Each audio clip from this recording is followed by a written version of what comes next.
Hi, everybody, and happy Sukkot. We're starting this week the Rebbe's teaching for the holiday of Simchat Torah. And during that holiday, we conclude the entire 5 books of Moses. We study the last portion of Bracha and begin the portion of Bereshit. The following is a talk from the Rebbe, teaching from the Rebbe, that's published in Likutei Sichos, volume number 4, for Simchat Torah. In the beginning of this week's Torah portion, Bracha, we read the following verse. I'm going to read it in Hebrew first and then translate. Torah, tziva lanu, Moshe, morasha, keilat Yaakov. Chapter 33, verse 4. The translation is, the Torah, which Moshe commanded us, is an inheritance for the congregation of Yaakov, which will never be abandoned. Very famous verse. Most people should know this verse if they follow Jewish tradition, because in the Jewish home, as we'll discover, we teach it at the beginning when the child starts studying or even speaking.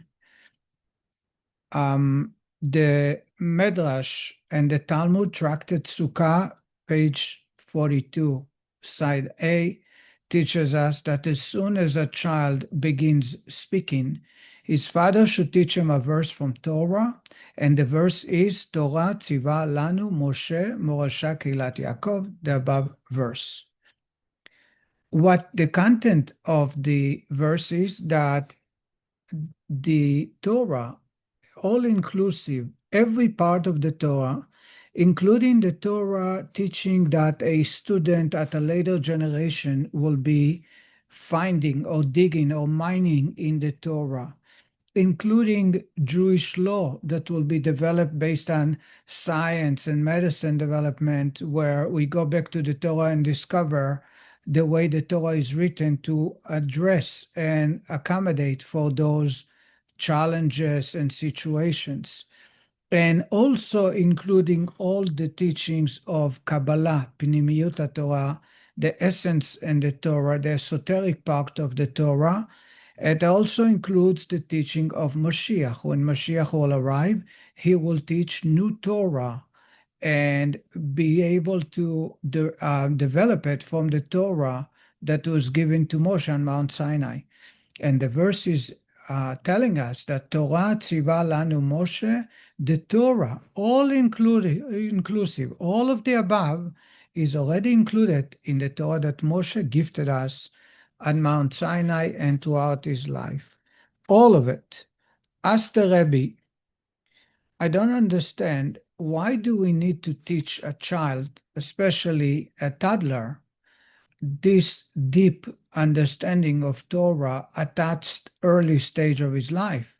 Perhaps once he understands the depth of the Torah and begins to comprehend what the Torah is about, we can share with him that everything is already given to Moshe and it takes time for it to be developed and nothing new is going to be created. In other words, when a student finds new understanding to the Torah or is able to address a new development and see the Torah view on this development, it's just that it took time for it to be found, just like a miner that digs deep in the ground and he finds all the objects and commodities. It did not create them, it's not new, it just discovers it. The same is the Torah.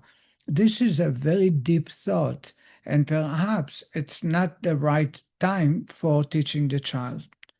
Says the Rebbe that in addition, perhaps the order of teaching Torah should be first the positive, teaching the child what the Torah is all about, giving him samples of the Torah, and then teach him the negative, the restriction part of the Torah, that it's all inclusive and there is nothing new, and all the teachings that will be forthcoming are not something new, but already included in the teaching of Moshe. And the Rebbe explains that the idea of Torah tziva lanu Moshe, that all was included in the teaching of Moshe when he gave us the Torah, is the foundation on which you build all of the rest of the study of Torah. And as a foundation, if the foundation is not set at the beginning, at the start, the entire building is shaky. So if I will take a year or two to teach the child Torah first, and only later I'll be able to say to him, by the way, nothing new. Everything is included in the Torah, even things that will be developed or discovered later on, including the Kabbalah, including also Mashiach's teaching. It is not going to be able to assist them in connecting to the Torah in the proper way. And that's why the Torah tells us, and the idea is just like the Torah of the brains of a child is very small and his comprehension is completely limited, so is an adult, because Torah, tziva, lanu, Moshe, the Torah belongs to God. It's God's wisdom. And therefore, my connection to the Torah and the child's connection to the Torah is equally the same. It's through the neshama and not necessarily our intelligence and brains, because the wisdom of the Torah is so vast and so deep that it's beyond our capacity to comprehend completely and have a deep, deep understanding. However, we are connecting to it just like a child, equally between, as the same as a child, so is an adult. And that's why the completion of the verse is Morasha Keilat Yaakov. It's an inheritance to the children of Moshe, to the nation, because an inheritance is something that's passed from father or mother to a child, regardless of the child's knowledge. Jewish law tells us that if a father passes on and a child was born the day before he passed on, the child is the next in kin, and he inherits all that the father owned. He did not have to acquire, he did not need to comprehend or agree, he did not need to sign a document, he did not need to give his approval. The fact that he is the child of that person puts him instead in the same spot of the parent, and he is continuing with all the essence or all the assets of the parent. We are God's children, therefore we stand just next to God, and our connection to the Torah is an inheritance level, and therefore a child and an adult's connection to God is the same and equally connected. That's why it must be done when the child first begins to speak, because it's the foundation by which we build all of our connection to the Torah. Says the Rebbe, that's why on Simchat Torah, when we dance with the Torah is covered with its mantle, with its outfit. And the reason we do that is to share with us that the connection to the Torah is to what we call Kabbalat all, not through comprehension and intelligence, but through action. That's why we use our feet. And the Rebbe says the previous Rebbe, Rabbi Yosef Yitzchak of Liadi, of Schneerson, the father-in-law of the Rebbe, would say that the Torah likes to dance on Simchat Torah when we complete studying the Torah, but the Torah has no legs. And we, Jewish men, are the legs of the Torah, assisting the Torah in dancing around.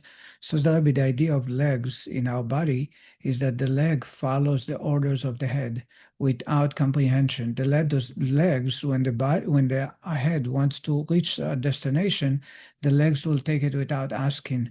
There is no debating and there is no reasoning. It's just doing what the head says. So are the Jewish people taking the Torah on the level of Kabbalat all, as is the term, on the level of acceptance of God's yoke, to study the Torah and accept the Torah, not necessarily out of intelligence. Now we understand why Torah, tziva, lanu, Moshe, morasha, it's like an inheritance.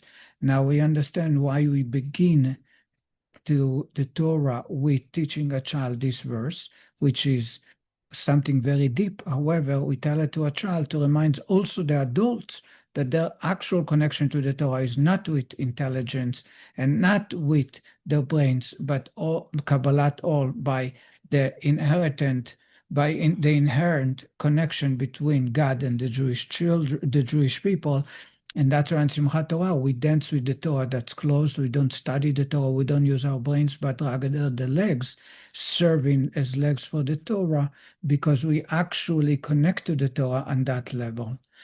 I want to wish everyone happy Simchat Torah, and may we all celebrate and dance with the Torah, serving the legs for the Torah, bringing the Torah the joy for the completion of the Torah, and that will give us, as the Rebbe says, the foundation to start the new study, the new cycle of the Torah anew. Chag Sameach, Happy Yom Tov.